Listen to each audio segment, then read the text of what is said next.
Добродошли, брати и поздрави на брати сестри в чужбина. И днес нека да отворим Библията си на Матей, 7 глава. Матей,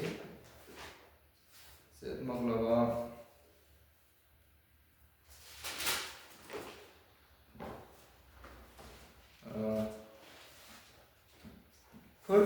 Първи до пети стих.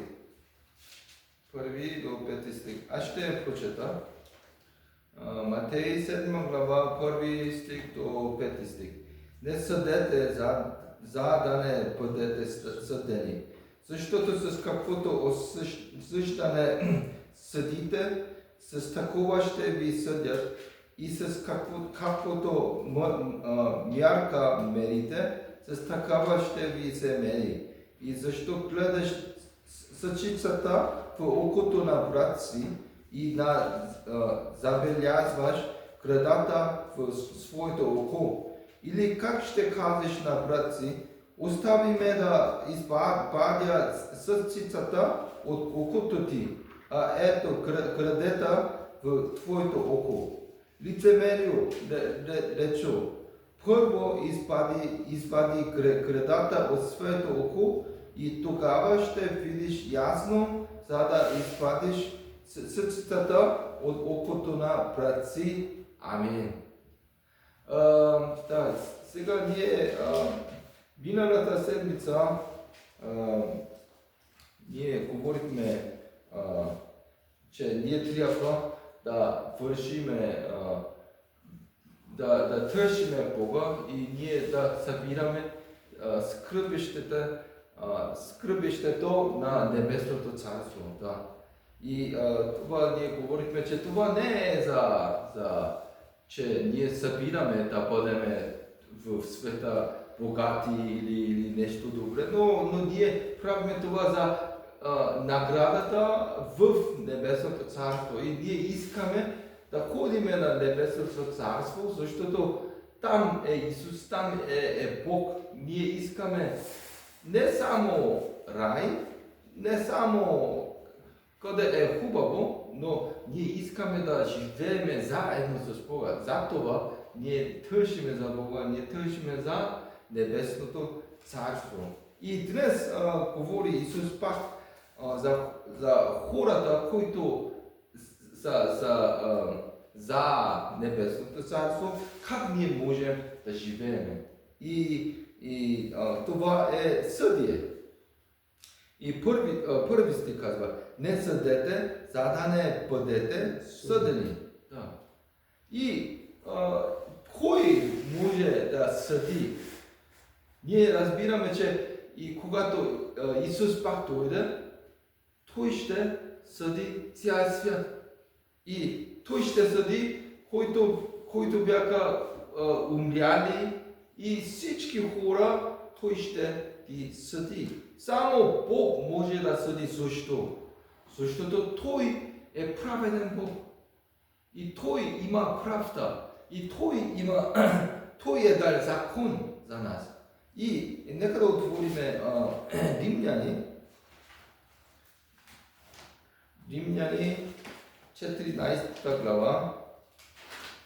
14 глава, 10 стих до 12 стих. Римляни 14 глава, 10 стих до 12 стих. Аз ще прочета. И така, ти защо съдиш брат си? А пак ти защо презираш брат си? Понеже ние всички ще застанем пред Божието съдилище. Защото е писано, заклеват се в живота си, казва Господ, че всяко коляно ще се преколи пред мен и всеки език ще славослови Бога. И така всеки от нас за себе си ще отговаря пред Бога. Да. 12 се казва, че ние ще отговаряме пред Бога за себе си. Нали? И тук не е писано, че ние ние всички като Световна църква ще не. Един по един лично. Това е лично и кой ще съди? Бог ще съди. Защото ние всички сме грешни. И ако ние сме грешни, как може ли ние да съдиме някой? Като ние нямаме грехове. Ние всички имаме грехове и ние всички сме грешни и затова ние нямаме право да съдиме други. Да.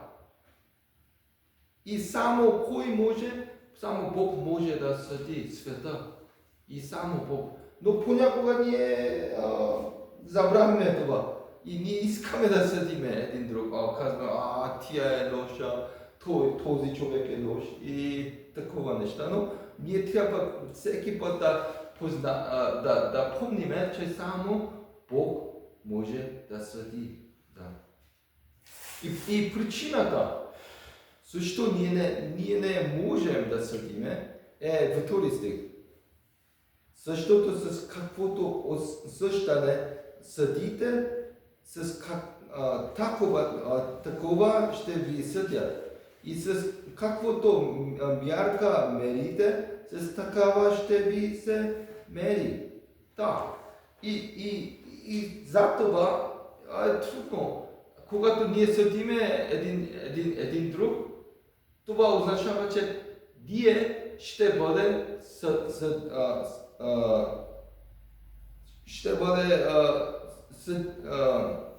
такова ще ви съдят.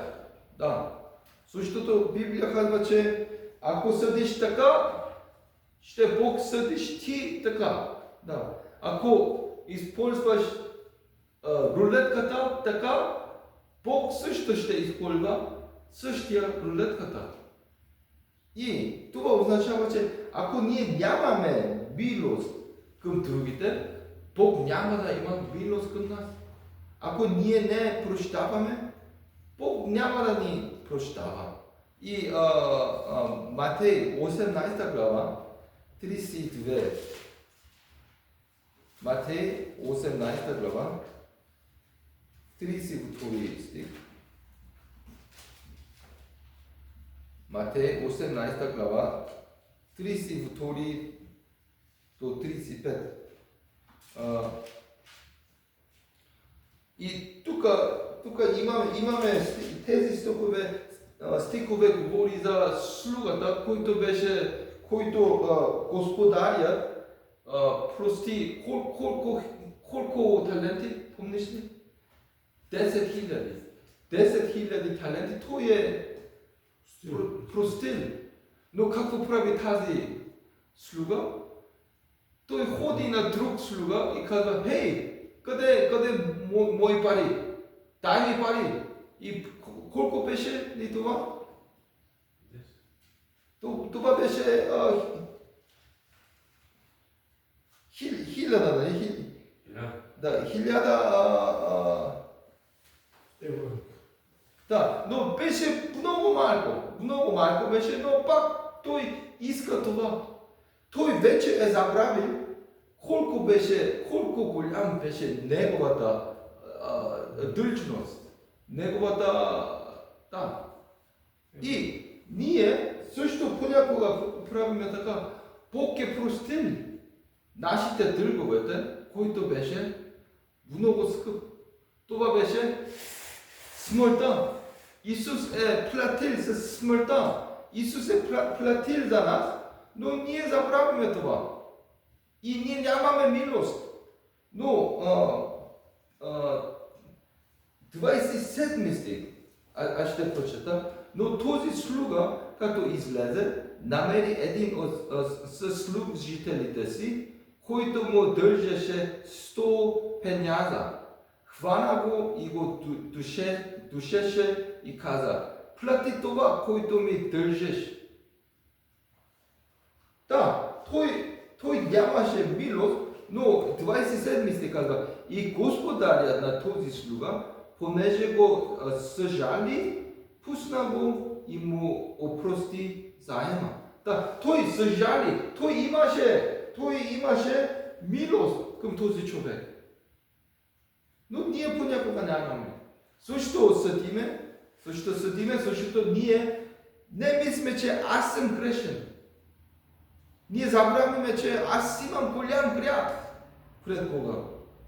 Втората причина е, защото ние не искаме да покайваме. Ние нямаме сърце, което иска да покаява. Да. И трета причина е, ние не разбираме колко голям беше прошката от Бога за нас. Ние нямаме милост като Бога. И затова ние съдиме един друг. Затова казваме, че тя е лоша, той е лоша, той е така и така. И тази църква е така, тези църква е така. И ние правиме така. Защото ние забравяме. Да. И нека да говорим пак Матей 7 глава, 3 стих. И защо гледаш сърцицата в окото на брат си и не забелязваш гредата в своето око? Или как ще кажеш на брат си, остави ме да извадя сърцицата от окото ти, а ето гредата в твоето око? Да. Този човек, или нека да казваме, ние винаги много по-лесно да гледаме майки неща от другите. Въпреки, че ние имаме, Библия казва, гредата имаме, греда. Какво е греда? Голям, нали? Да, голямо е. Но, въпреки, че ние имаме гредата, ние не можем да гледаме заради гредата си, но пак ние мислим, че ние можем да гледаме, ние можем да видим, този човек има нещо, този човек прави и нещо. Въпреки, че ние всеки път имаме гредата. Да. Но, трети стих казва, а не забелязваш гредата в своето око. Не казва, че ние гледаме гредата, но според Библията ние чувстваме, ние знаеме, че ние имаме гредата. Но как можем ли ние да гледаме или да знаеме, ако ние не можем да гледаме заради гредата? Ние имаме нужда от Святия Дух. Святия Дух ни казва, че ти имаш гредата. Ние не можем да гледаме за себе си, че аз имам нещо там. Защото ние не можем. Гредата имаме в окото си. Но само когато казва Святия Дух. Само когато ние гледаме на Библията, Словото на Исус, ние можем да чувстваме, ние можем да знаем, че аз имам греда. Аз имам греда. Да. И пети стих казва, лицемерецо първо извади гредата от своето око и тогава ще видиш ясно, за да извадиш сърцицата от окото на брат си. Да. И Библия казва, че нарича тези хора лицемери. Но как са лицемерите? Ние по миналата седмица ние говорихме за лицемерите и когато говорихме за молитвата. И какво правят? Матей 6 глава, 5 стих казва, и когато се молите, това е Исус говори за лицемерите, не бъдете като лицемерите, защото те обичат да се молят, стоящи по синагогите и по блигите на улиците, за да ги виждат човеците. Истина ви казва, те са получили вече своята награда. Какво правят лицемерите? Те искат, че хората да мислят, че този човек е много свят. Той моли много, той е добър човек. Да. И те само изглеждат като вярващ, като свят човек, като човек, който е в Исус Христос. Но той само изглежда така и вътре е пълен за грях, пълен за сатана. Да. И кой е лицемер? Той само казва, той само съди без любовта, без милост. И този човек не чувства, не знае, че той има кредата в окото си, но той иска да извади от другите сърцицата, от другите. Това е, понякога ние сме като лицемерите. И аз, първата място съм аз. Защото аз съм пастор, нали? Аз трябва всеки път да проповядвам и да говоря и така, но понякога аз съм, така. Аз трябва първото място да покайвам, защото понякога съм така. Да. И без любовта аз трябва, нали, да правя, помагам това. Да. Но ако ние не искаме да бъдем като лицемери, какво трябва ние да правим? Ние трябва да извадиме градата си. Градата от окото си. Но какво означава това? Духовно покаяние. Ние трябва да покайваме. Но как можем ли ние? С Святия Дух, с Слово от Бога. И когато Святия Дух казва, че ти, Джун, ти имаш. Румен, ти имаш. Асен, ти имаш. Да. Тогава ние можем да покайваме. Да. Но без това, ние само искаме да извадиме от другите. Румен, ти имаш това. Но ако аз не мога да гледам, ако аз имам гредата в окото си и искам да извадя малки неща от Румен, какво ще стана? Аз ще извади окото на Румен, окото на Асен. Да, това е голям проблем. Да, ние имаме нужда, първата стъпка не е да съдиме другите, но да извадиме гредата си от окото си, първата стъпка, и тогава, казва Библията, че ние можем да помагаме другите. Но ако ние искаме да помагаме другите с гредата си, ние ще извадиме окото на другите. Пак, така. Да, това е голям проблем. Окей, нека да изключваме.